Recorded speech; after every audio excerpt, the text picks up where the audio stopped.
It's a wonderful day in the homiehood, a wonderful day for a homie. Won't you be my homie to Taro? There is a really sad story coming out of Quebec slash New York, something that is happening along the St. Lawrence River.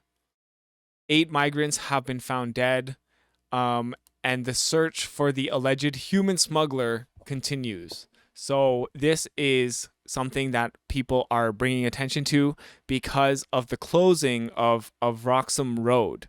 Now, if you don't know, Roxham Road is a quote unquote irregular entry point for migrants between the US and Canada.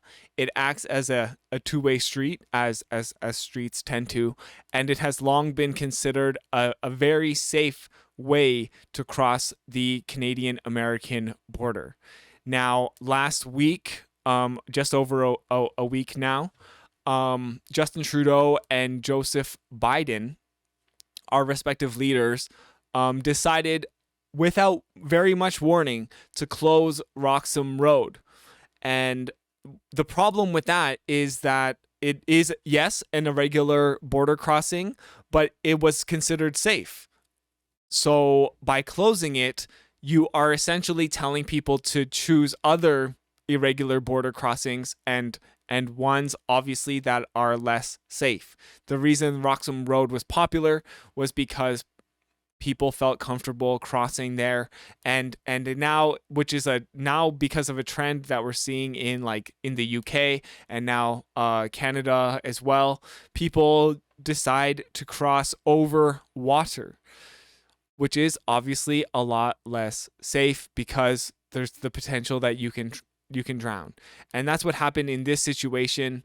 They were crossing over water, and the weather got really bad, and unfortunately, I think the death toll is up to 8 people, and two of those people are really young kids, and it's essentially, I think, two families that have been fallen victim to this unfortunate situation. So there's a woman here who is saying that she heard the screams coming from the water as people were, I suppose, dying. I called the police and said, I need help. There are people screaming for help on the water, she said in an interview Sunday. When officers arrived, they looked at the water using flashlights and then left after a few minutes, she said. Police have identified two of the victims, a man named Florin Iordach and a woman named Christina Mona Lisa Zeneda Iordach, both 28 years old. Mr. Iordach was carrying Canadian passports for two children, a 1-year-old and a 2-year-old, who were also found dead. So, really unfortunate. You hate to hear these stories, and you especially hate to hear them when there's young children involved. So this family, they were applying for a judicial review of a pre-removal risk assessment, a process where someone facing removal can argue why their lives would be in danger if they're removed from Canada. And I guess they were tied up in this process.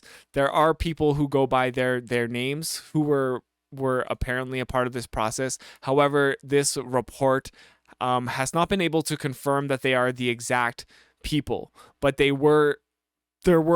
are people who share their names who were in the system trying to go through this process.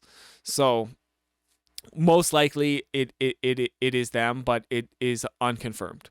And now, so they are searching for the person who they believe to be the human smuggler. Now, I don't really like that word, human smuggler, because this is probably somebody and who is kind of just thought that they were doing a good thing, helping people get to where they wanted to be.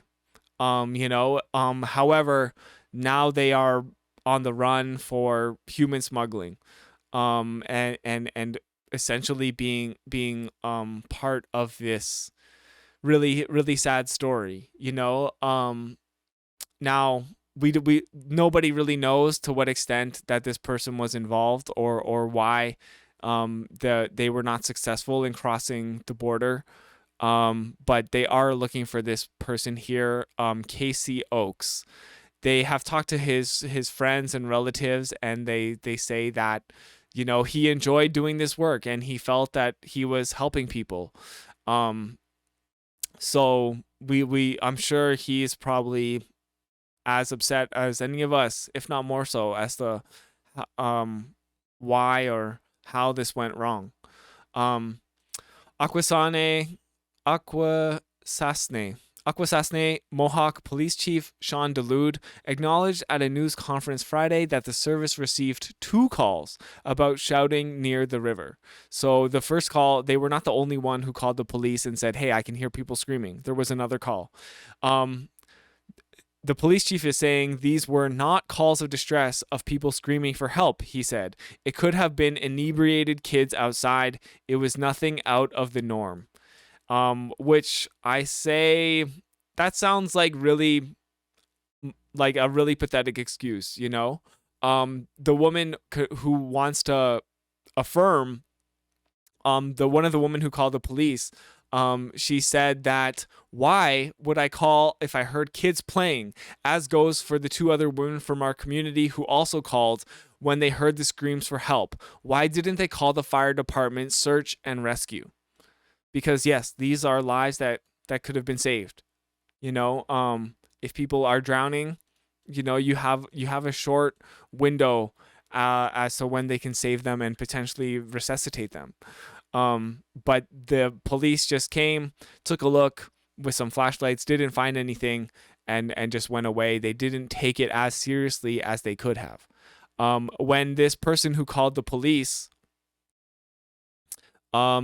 she said, when they found out that the people had died, she said, "I was hurt.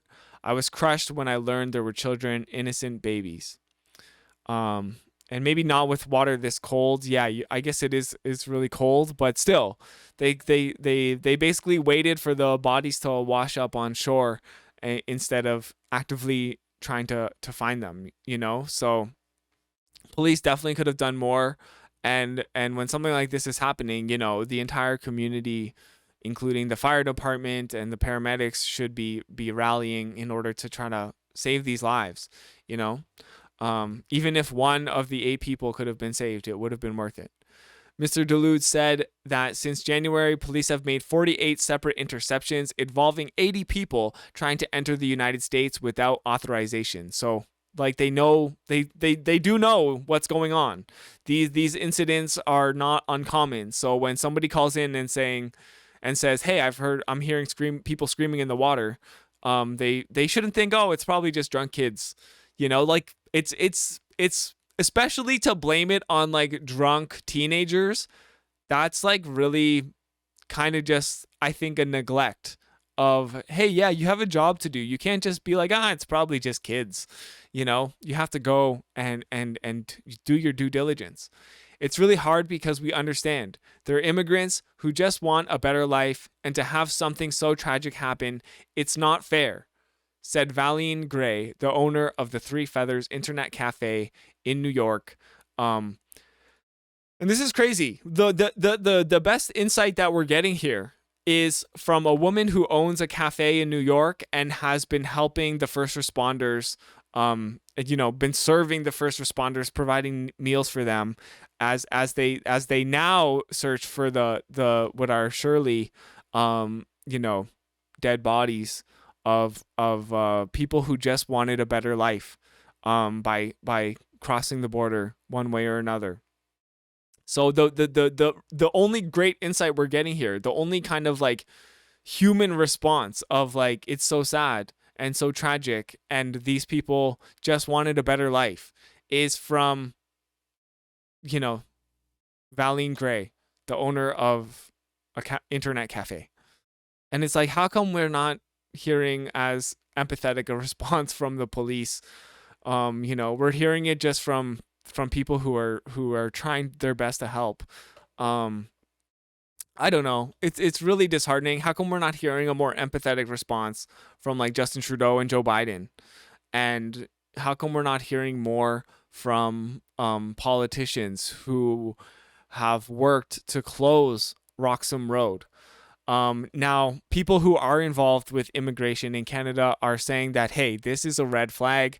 This is an omen of things to come. By closing Roxham Road, you're encouraging this behavior. You're encouraging more irregular and more dangerous border crossings. And there's going to be more stories like this. So this is essentially the blood that is on Justin Trudeau and Joe Biden's hands by closing Roxham Road and giving in to the conservative pressure of people like Francois Legault, the premier of Quebec, and Pierre Poilievre, the leader of the conservative opposition. So there is a little CBC story here. This is the latest update from 1 day ago. I haven't watched it, but it might be worth maybe getting a couple more details here. We're learning more about the bodies of 8 people recovered from the St. Lawrence River on the Canada-U.S. border. Police have identified 2 of the people believed to have drowned while attempting to unofficially cross the border into New York State. Katie Nicholson is in the nearby community of Agawasne with the latest. As the search in and around the St. Lawrence River continued into its 3rd day, the people of Agawasne pulled together. Like Val Gray, whose cafe made breakfast for the recovery teams. She says the Okay, here's Val Gray. community is haunted by the tragedy. I find it's very emotional because it's, like it's something you don't expect that happens in the community. Like it's something that's not normal, like to have so many deaths from the river. The children, like that's the hardest part because I have children. I'm sorry. So far, police confirm 8 people from 2 families were pulled from the river. 4 members of a family who are Indian nationals, including a man in his 50s and a woman and man in their 20s. An Indian police source says they are from Gujarat, the same state in India as the family who died trying to cross the Manitoba-U.S. border in 2022. The others, Romanian nationals who had an infant and a toddler with Canadian passports. Teams continue to search for Casey Oakes, whose capsized boat was found near the recovered bodies. A community member, he is considered a person of interest in the investigation. These shores have a long history of smuggling dating back to the Prohibition, says Alex Burns, who lives along the riverbank. Agawasne's geography, network of islands and tributaries, and position along the zigzagging border make it ideal for crossings and hard for Border Patrol to track. You can't see at night. I go around here when you're driving in the rain. It's pitch black down here. They call this the jungle. It's a snide area because it gets so freaking dark here. Today, a darkness hangs over the community, and people here say they feel the weight of this tragedy, and that is why they're trying to help one another in any way they can to heal. Katie Nicholson, CBC News, Agawasne.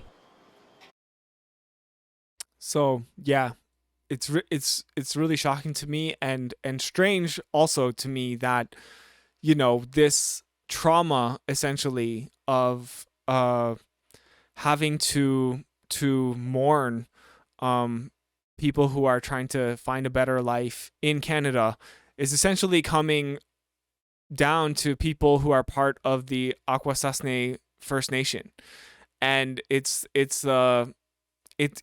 just very disheartening to see that this systemic problem that is being caused by the people in power in Canada, the politicians, the burden of their actions is on the people of the Mohawk First Nation, and it's just like another thing that is can kind of be ignored by people like Justin Trudeau and Joe Biden, who have chosen this action against migrants and against safe border crossing.